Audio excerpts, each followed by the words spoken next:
Okay, it's time to review Boddingtons Pub Ale. This is a pretty fairly familiar pub ale to many people, and it's also pretty fairly available in many places. It is an English pale ale, comes into us at 4.7% ABV. Quick history about Boddingtons.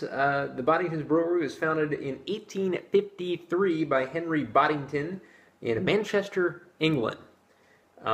It was sold to InBev in the year 2000.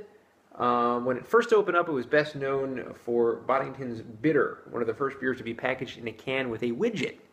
A lot of those English beers have the widgets. You know, of course, one of the more famous beers in a can that has the widget is Guinness, as we know. Let's see. After it was sold to InBev, kind of a sad story about years and years in Manchester. InBev buys it out in 2000, and by 2012, it's completely out of Manchester. They don't brew it there anymore. The pub ale is actually exported overseas. I don't believe this is even available in England, and it's really not the official Boddingtons over in England. Kind of like Guinness a little bit. The Guinness you get over here is nothing like the Guinness you get over in Ireland. The same thing with Boddingtons. This is a little bit different. In the back here, it does have a blurb. It says, since 1778, when it was first brewed at the Strangeways Brewery in Manchester, Boddingtons has been renowned as a unique pale gold ale. In English pubs, Boddingtons is served using the traditional hand-pulled method, which mixes air with the ale as it pours, producing a distinctive creamy head and smooth body with little gassiness.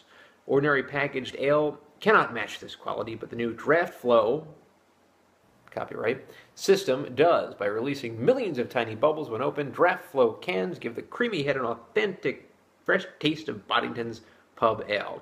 The draft flow system employs a small recyclable device which floats in the ale. So you can recycle these cans. Don't worry about the widget. We'll open it up. This is a pint, 16 ounces, more than your normal 12-ounce can, or 12-ounce bottle for that matter.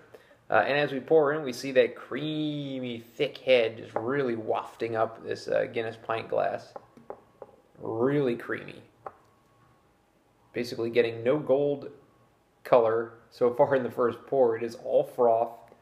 And it's going to waft up a little bit. I can see the widget, or I can feel the... There you go. You can hear the widget in the can. Now the can's empty.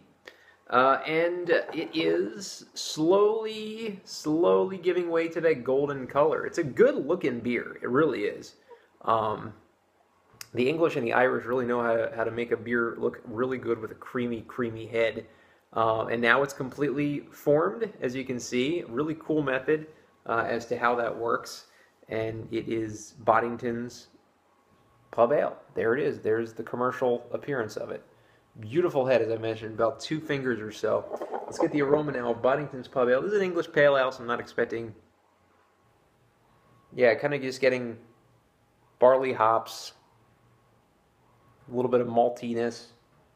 I'm not getting anything substantial in the aroma that would cause me to think this is a different kind of beer. But let's get the taste now of Boddington's Pub Ale.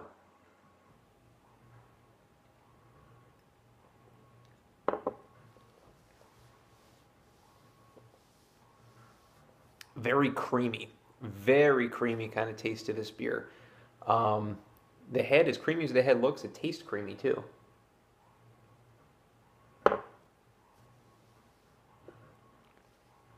Very little alcohol taste. It comes into us at 4.7%, so it's not really that much high on the ABV scale, but 4.7%, you might think you might be able to taste something, but I'm getting very little.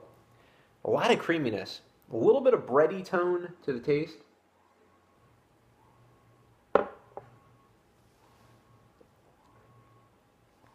It's hearty. Kind of tastes like Guinness, even though it's a pale ale, English pale ale. A little bit Guinnessy.